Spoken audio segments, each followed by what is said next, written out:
the back, and I made my way toward it. Without any warning, I was blinded by a bright light. An old portable TV on the shelf had come alive by itself. Impossibly, I could see myself on the screen, talking like a madman.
"The cabin on Cauldron Lake?" she asked. The sheriff looked at me suspiciously. The early morning light flooded through the office windows. I would probably never have gotten out of the woods alive without her help, but I couldn't tell her the truth of what I'd faced the previous night. She'd think I was lying or crazy. She'd lock me up, and she wouldn't help me find Alice.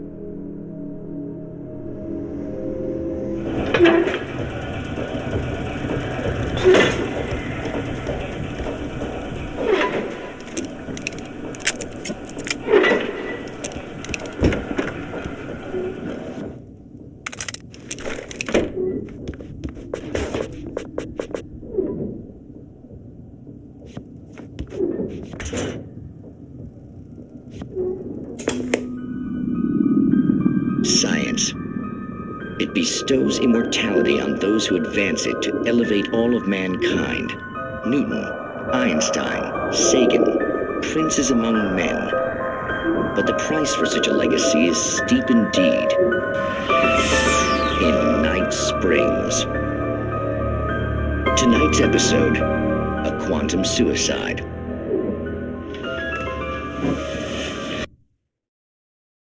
Courageous man to change the script. Having called a press conference, Dr. Barclay Colvin is about to demonstrate that very courage.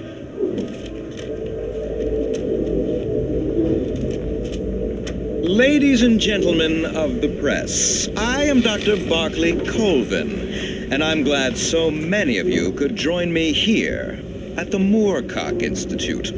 Tonight, I'm going to give a practical demonstration of the many worlds interpretation. As you can see, this is a loaded 9mm pistol. It shall be part of a thought experiment. And now, a real experiment, known as a quantum suicide. Did he say suicide? Is that a real gun? He's kidding, right? Please, stay calm. There is no risk. Observe what occurs when I place the weapon against my own forehead. Now, you might think this round is merely a dud. Not so. Observe the flower pot. And yet, I myself cannot be harmed with this gun. With each pull of the trigger, two new realities branch off. One in which the weapon didn't fire, and one where it did. With my machine here, I have ensured that this reality is always the former. I have bestowed upon myself quantum immortality. Under no circumstances can this gun kill me. So wait. What you're saying is that every time you pull the trigger, in another reality, you die? Yes, of course, but that's completely trivial. There's an infinite number of things that could happen at any moment, and they always do happen somewhere. The point is, this one thing did not happen here. You're insane, Colvin. Insane? Insane? Hey, was this thing supposed to be plugged in? I stumbled on it. You fools! Gaze upon quantum immortality!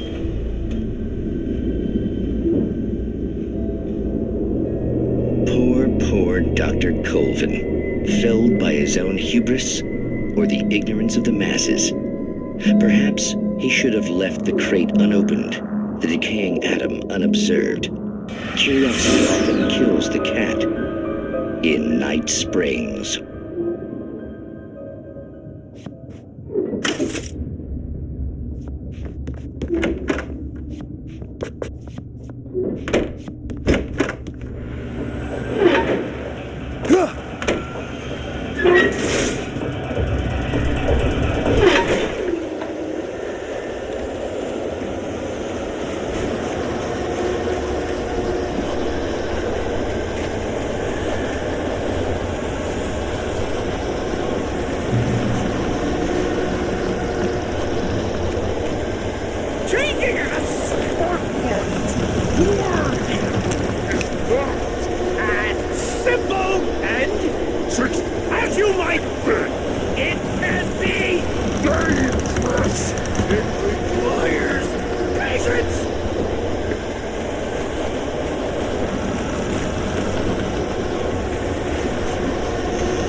Simple and as you might think, it can be dangerous.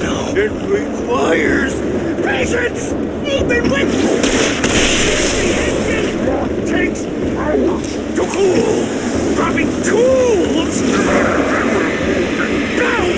isn't easy and fatal.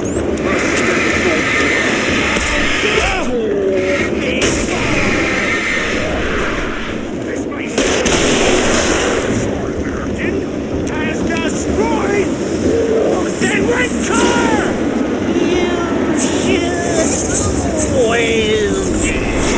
Good job. Professional.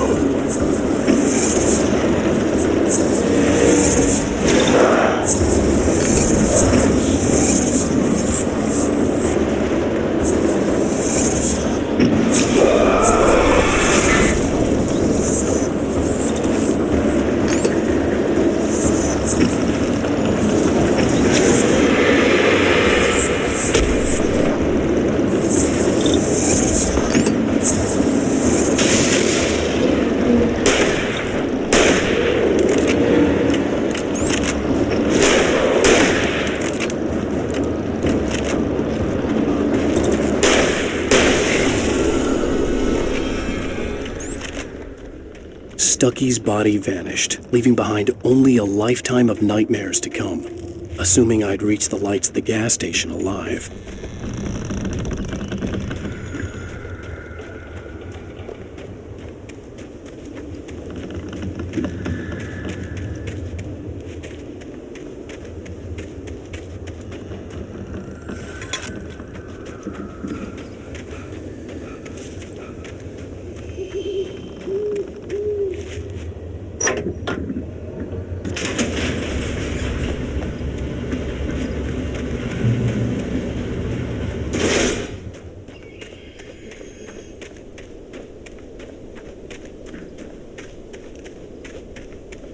I recognized the parade float I had seen in Bright Falls when I first arrived with Alice.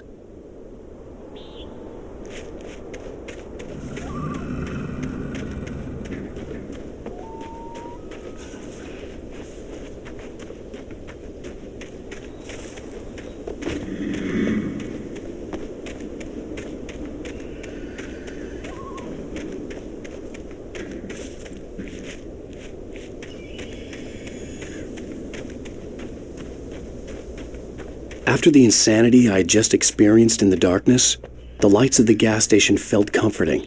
At least for a moment, the sane world reasserted itself.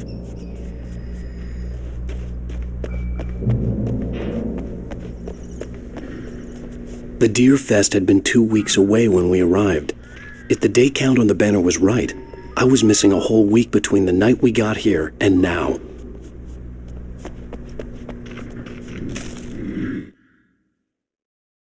Stucky spat on the garage floor and tried to shake the cobwebs from his head. Ever since the couple never showed to pick up the keys, things had been fuzzy. Something, a feeling, caught his attention. Stucky looked up and stared as his brain tried in vain to process the horror before him. He stumbled back, knocking over a can of oil. A black pool spread across the floor while he struggled for a brief moment, then let go as the unrelenting darkness engulfed him.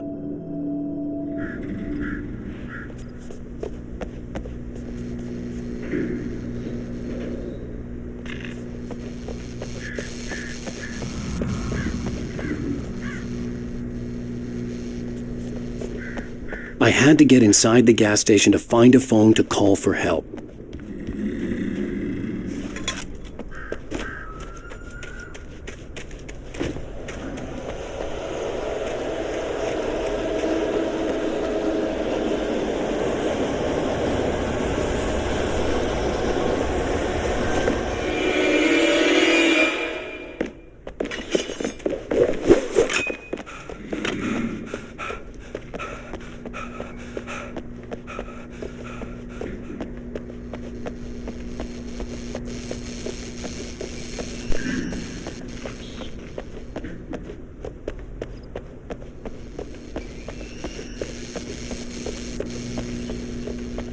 The garage was a mess. It looked like someone had trashed the place, or that there'd been some kind of fight.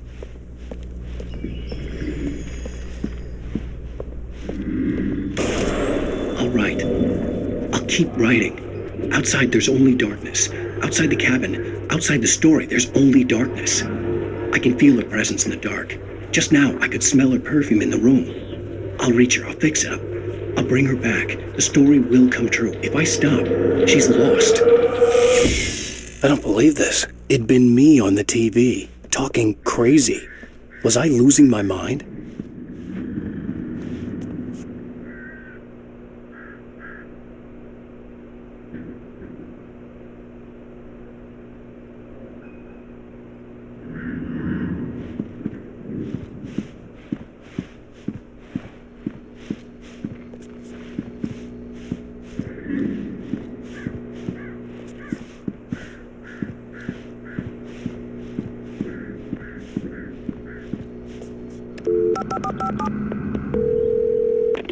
Bright Ball Sheriff Station.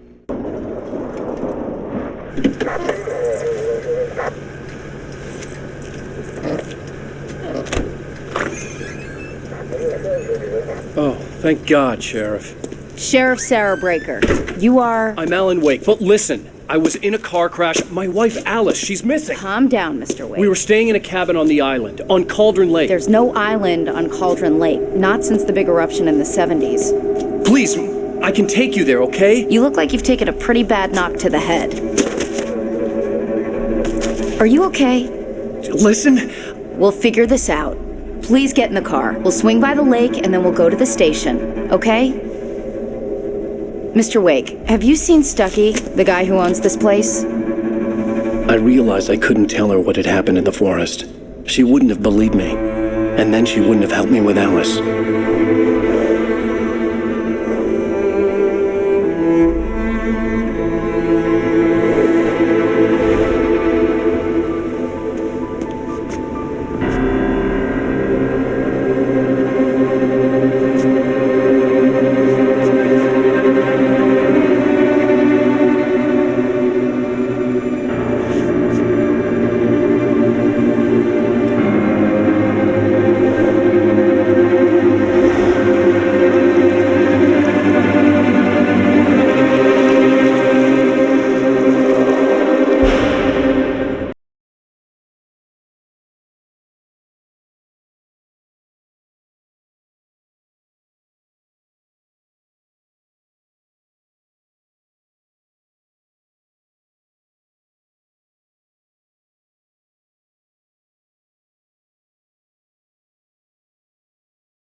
Previously on Alan Wake. I came to Bright Falls with my wife, Alice. Thank you for coming here with me. I thought maybe you could write here. I don't want to hear it! God damn it, Alice! Now, she's missing. Alice? Alice? I woke up behind the wheel of a crashed car. I'm missing a week. I was attacked by shadowy men straight from a nightmare. The sheriff took me to the lake Alice and I had stayed at, but the cabin had disappeared.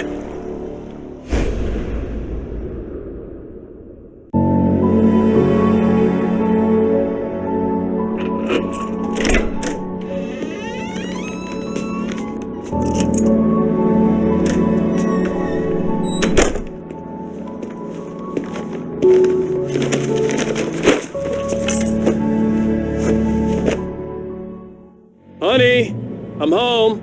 Back here, sweetie. How was it? Worst weather I've ever seen. You should put some coffee on. It'll warm you up.